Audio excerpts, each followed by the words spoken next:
Welcome to Sophia coaching centre. இன்னைக்கு கல்வி உளவியல்ல 2001ல் கேட்ட கொஷின்ஸ் தான் பார்க்க போகிறோம். ஃபர்ஸ்ட் கொஷின் பாருங்க, ஒரு குழந்தையின் முன்னேற்றத்திற்குரிய காரணிகள். ஸோ என்னென்ன ஆப்ஷன் கொடுத்துருக்காங்க அப்படின்னா, மரபுநிலை மட்டும், பி வந்து சூழ்நிலை மட்டும், மரபுநிலை மற்றும் சூழ்நிலை, டி வந்து சில வெளிப்படை காரணிகள். ஸோ எது அப்படின்னா ஆப்ஷன் சி தான் கரெக்ட் ஒன், மரபுநிலை மற்றும் சூழ்நிலை.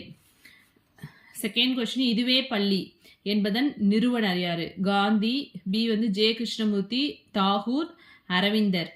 ஆப்ஷன் பி ஜே கிருஷ்ணமூர்த்தி தான் correct option. And then dash பருவம் மன அழுத்த பிரச்சனைகளும் நிறைந்தது என்று சொன்னவர் Stanley hall.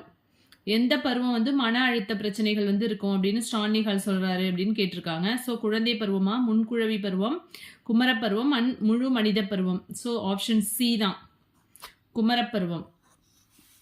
Next fourth question பாருங்க, இந்திய அரசியலமைப்பு சட்டம் 48 பின்வருமாறு சொல்கிறது: எல்லோருக்கும் வேலை, எல்லோருக்கும் முன்னுரிமை, எல்லோருக்கும் எல்லாமும், எல்லோருக்கும் கல்வி. ஸோ ஆப்ஷன் டி தான் கரெக்ட் ஒன், எல்லோருக்கும் கல்வி. நெக்ஸ்ட் ஃபிஃப்த் ஒன், ஒவ்வொரு கிராமத்திலும் டேஷ் சுற்றளவிற்குள் ஒரு துவக்க பள்ளி இருக்க வேண்டும். So 2 kilometres and 3 kilometres, 5 kilometre, 10 kilometre கொடுத்துருக்காங்க. ஸோ ஆப்ஷன் ஏ தான் வந்து கரெக்டு. ஸோ 2 கிலோமீட்டர் சுற்றளவுக்குள்ள ஒரு துவக்க பள்ளி இருக்கணும் அப்படின்னு சொல்கிறாங்க.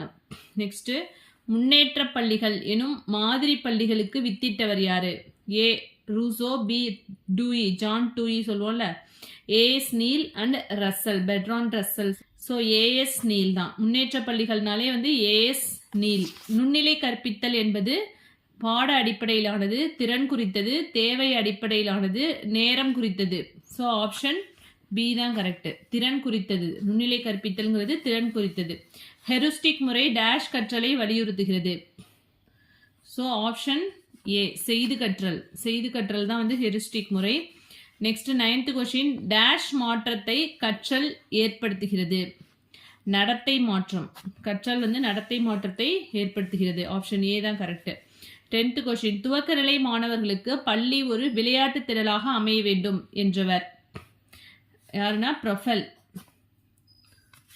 நெக்ஸ்ட் 11th கொஸ்டின் பாருங்க, மதிப்பீட்டு கல்வி ஆர் உளநல கல்வின்னு சொல்லுவாங்க. டேஷ் போதிக்கப்படுகிறது. மதிப்பீட்டு கல்வி வந்து யாரு அப்படின்னா ஒரு குறிப்பிட்ட ஆசிரியரால் மட்டும்தான் போதிக்கப்படுகிறது. நெக்ஸ்ட் 12th பாருங்க, மனித வளர்ச்சியும் முன்னேற்றமும் டேஷ் நிலையிலிருந்து ஆரம்பமாகிறது. எந்த நிலை அப்படின்னா பிறப்பதற்கு முன்.